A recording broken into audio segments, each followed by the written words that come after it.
Balita muna sa Cordillera. Abot na sa 113 naitalang forest fire sa Cordillera mula Enero hanggang Marso 18 ng taong kasalukuyan. Batay sa report ng Bureau of Fire Protection Cordillera, pinakamaraming naitalang forest fire incidents sa lalawigan ng Benguet na abot sa 58. Apat na po naman sa Mountain Province, 8 sa Baguio City at 7 sa Abra. Kabuang 3,353 ektarya na kabundukan ang tinupok ng forest fire sa rehiyon. Katuwang ang ibang ahensya nakapagsagawa ang BFP ng backburning, area o heli bucket firefighting operations at hotspot o ground suppression.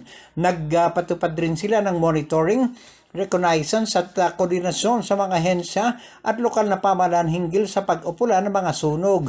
Lumitaw sa investigasyon ng BFP Cordillera na karamihan sa dahilan ng pagsiklab ng forest fire ay ang slash and burn, vegetation cleaning sa pamamagitan ng pagsunog, rubbish fire at irresponsable pagtapon ng upos ng sigarilyo. Dahil dito muling nagpaalala ang ahensya sa publiko na obserbahan ang fire safety at sundin ang mga alituntunin upang maprotektahan ang mga kagubatan at ari-arian mula sa epekto ng sunog. Ito si Romy Gonzalez. Sama-sama tayo, Pilipino. Balita mula sa Davao de Oro. Nag-donate ang United Arab Emirates ng 55 milyong pisong halaga ng mga relief goods sa mga biktima ng landslide ng Masara sa isang turnover ceremony kasamang Department of Social Welfare and Development na ginanap sa Barangay Elizalde, Maco, Davao de Oro noong nakaraang araw. Sa nasabing aktibidad, sinamahan ni na DSWD Secretary Rick Gatchalian, Davao de Oro Governor Dorothy Gonzaga at 1001st Infantry Brigade Commander Brigadier General Felix Ronnie Babak, si United Arab Emirates Ambassador to the Philippines, His Excellency Mohammed Obaib Al-Katam Aizaba. Sinabi ni Secretary Gatchalian na 5,000 na boxes ng family food packs na puno ng mga mahalagang bagay at non-perishable goods ang ipapamahagi sa mga benepisyaryo sa pagkipag-ugnayan sa Davao de Oro Provincial Government at Municipality of Maco. Higit pa rito, nagpahayag ng taus-pusong pasasalamat si Secretary Gatchalian sa 10th Infantry Aguila Division ng Philippine Army sa kailang matatag na dedikasyon sa pagsuporta sa relief operation ng DSWD. Samantala, muling pinagtibay ni 10th ID Commander Major General Alan Hambala ang suporta at tungkulin ng 10th ID sa mga relief efforts ng ahensya at tinitiyak na mga karating ang tulong sa bawat apektadong komunidad sa Davao de Oro at iba pang bahagi ng Davao Region. Para sa MBC TV Network News, ito si June Soter. Sama-sama tayo, Pilipino!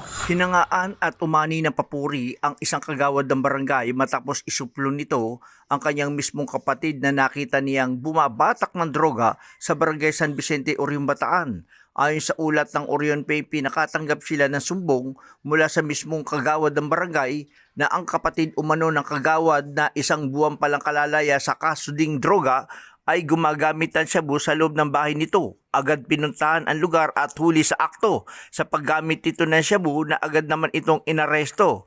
Nakuha sa sospek ang 2 sachet ng shabu at mga drug paraphernalia. Sinabi sa DCRH News ni Kagawad na di na natin bagitin ang pangalan nito. Sakit di umano ng ulo ang kanyang 45 anyos na bunsong kapatid at sa tuwing languan niya ito sa droga ay lagi itong nagwawala at may dalang patalim at nambabato pa ito ng mga bubog ng mga kapitbahay. Masakit umano sa kanya na ipahuli ito pero kinakailangan gawin para tumino. Nang una ay mga kamag-anak din ang nagpahuli dito at 1 buwan palang kalalaya ay nagbalik na naman ito sa masamang bisyo. Ito si Danny Kumilang. Sama-sama tayo, Pilipino!